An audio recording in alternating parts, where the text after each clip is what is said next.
किसी दूसरे की जमीन को कब्जा करके उस पर बरसों से खेती कर रहा है। अब विवाद हो रहा है, मारपीट भी जो है अक्सर होता रहता है, लेकिन जमीन जो है ना, कब्जा करने वाला जमीन छोड़ने को भी तैयार नहीं है।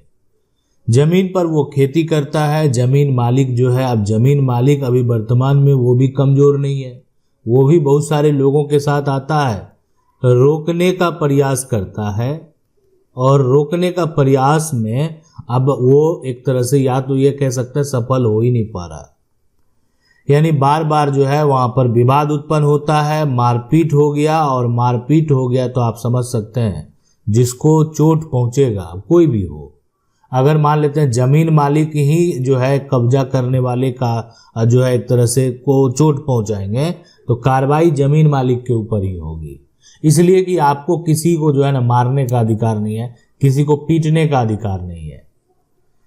तो ये अब यहाँ पर देखें, इस सिचुएशन में, ऐसे कंडीशन में क्या होगा, आखिर जो जमीन व्यक्ति कब्जा किया हुआ वो कब्जा कैसे आप लेंगे उससे। तो देखें, आपको घबराने की ज़रूरत नहीं है, लेकिन कुछ ऐसे सिचुएशन है, कंडीशन है, कुछ ऐसे फैसले हैं जो आपको जानने चाहिए। आखिर मामला जब कोर्ट में जाता है तो क्या क्या होता है, क्या क्या आपके साथ होगा, और अंतिम जो निष्कर्ष है उसमें आखिरकार फैसला क्या दिया गया, ये बेहद महत्वपूर्ण है। हाईकोर्ट ने भी इस तरह के विवाद को लेकर एक नहीं कई फैसले दिए हैं, और सुप्रीम कोर्ट ने भी फैसला दिया। हम आपके बीच अक्सर सुप्रीम कोर्ट के फैसले को लाने का प्रयास करते हैं, इसलिए कि सुप्रीम कोर्ट का जो फैसला होता है ना, अगर कोई जजमेंट हो गया तो उसको निचली अदालत के द्वारा जो है ना फॉलो किया जाता, कह सकते हैं सुप्रीम कोर्ट का एक यहाँ पर जो है जजमेंट जो है, एक फैसला जो है वो निचली अदालत के लिए जो है ना कानून बन गया, इनके लिए ये कानून है। यानी सुप्रीम कोर्ट में ऐसे मामले जो है अगर गए हैं, मतलब सुप्रीम कोर्ट ने कोई ऐसा मामला है जिसमें फैसला दे दिया, कब्जा का मामला हो या अन्य कोई जो है मामला हो, तो उसमें अगर सुप्रीम कोर्ट ने फैसला दे दिया तो निचली अदालत में जो भी आपके पक्ष के वकील होंगे या अगर आपको भी जानकारी है तो आप वो जजमेंट जो है जाकर दे सकते हैं। देखें, सुप्रीम कोर्ट में यही सेम सिचुएशन हुआ था और क्या फैसला दिया था। तो वहां पर सारा तर्क देखने के बाद निचली अदालत को भी अब लगेगा कि नहीं, देखो सुप्रीम कोर्ट ऐसा फैसला दे दिया, हम अगर गलत फैसला दे देंगे, मामला तो वही है, यहाँ भी वही है, सुप्रीम कोर्ट क्या कर रहा है इसको जानना चाहिए। तो इसलिए वो जजमेंट को जो है ना वहाँ पर फॉलो किया जाता है, उस जजमेंट को देखा जाता है। और ये सिर्फ निचली अदालत की बात करें सबसे पहले तो सिविल कोर्ट हो गया, ट्रायल कोर्ट हो गया, हाई कोर्ट हो गया, तो सब जगह जो है ना वो जो जजमेंट है उसको देखा जाएगा। तो अब ये देखें, बहुत बार आप हाईकोर्ट का जो है जजमेंट अगर सुनेंगे, हाईकोर्ट का जो फैसला है उसको अगर आप सुनेंगे तो देखेंगे वहां पर कि सुप्रीम कोर्ट जो है ना में क्या फैसला हुआ, कभी कभी उसको स्टेटमेंट के तौर पर दिया जाता है, लिखित तौर पर, और उसको देखा जाता है कि आखिर यहाँ पर जो है क्या लिखा हुआ है। तो इसलिए ये एक प्रकार का कानून है, ये जो बन गया है ना एक प्रकार का कानून बन गया है। तो अगर आप भी कब्जे के विवाद में फंसे हुए हैं ना, तो दो चीज पर आपको ध्यान देना पड़ेगा। एक है कि यहाँ पर पहला सबसे महत्वपूर्ण बात है, और ये लाइन को अगर आप नहीं समझ पाए ना तो फिर यानी आपको आगे समस्या हो सकता है, आपके बच्चों को आप आगे समस्या हो सकता है, और वो है समय पर जो है ना यहाँ पर एक तरह से कदम उठाना, ठीक है, उठाना। इसलिए कि देखें, कोई भी अगर आप कार्य करेंगे तो अगर एक जो समय है ना आपको दिया गया है, उस समय में अगर आप कदम नहीं उठाएंगे ना तो बाद में अगर एक तरह से लंबे समय के बाद आप उसको ढूंढने जाएंगे, अगर आपका कोई भी सामान आप समझ सकते हैं खो गया है तो आज आपको ढूंढना चाहिए, आज खो गया है, ठीक है, मान लेते हैं कल आप जा सकते हैं, लेकिन पता है कि कल अगर आप जाएंगे तो सामान वहां से कोई उठा सकता है, लेकर जा सकता है।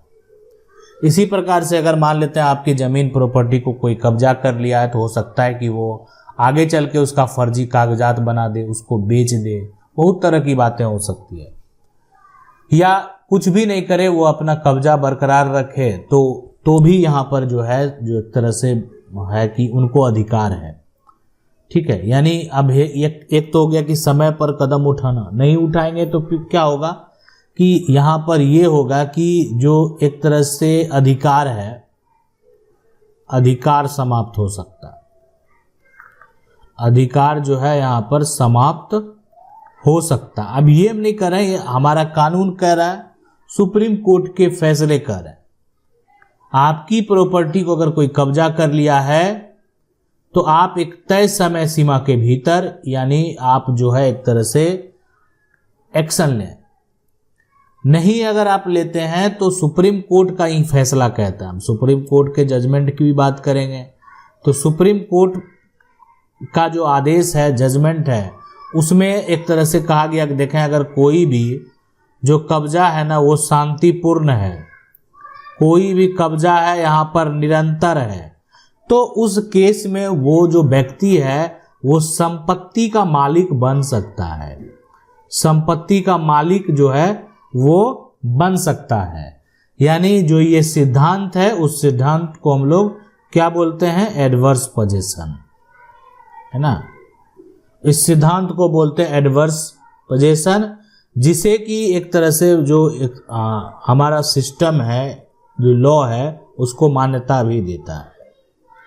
अब यहाँ पर निरंतर की अगर बात करें तो निरंतर 12 वर्ष तक जो है शांतिपूर्ण कब्जा होना चाहिए, किसी भी प्रकार का यानी यहाँ पर विवाद नहीं होना चाहिए। इसका मतलब यही हुआ कि 12 वर्ष जो निरंतर की बात कर रहे हैं ना, कि 12 वर्ष तक जो है एक तरह से कब्जा है, 12 वर्ष से अधिक समय से कब्जा है, लेकिन एक तरह शांतिपूर्ण है, विवाद नहीं हुआ है। तो ये विवाद हुआ तो फिर इसका मतलब है विवाद चल रहा था। तो अब यहाँ पर जो है इसमें क्या है, और ये जो सुप्रीम कोर्ट का फैसला है, यानी ये फैसला जिसके बीच में विवाद हुआ है, तो यानी पहला जो नाम है, एक का नाम है उत्तम यहाँ पर चंद, उत्तम चंद। अब बनाम यानी जिसके बीच में विवाद हुआ, अब ये उत्तम चंद जो है ना, यहाँ पर क्या है, अपील यहाँ पर करता है ये।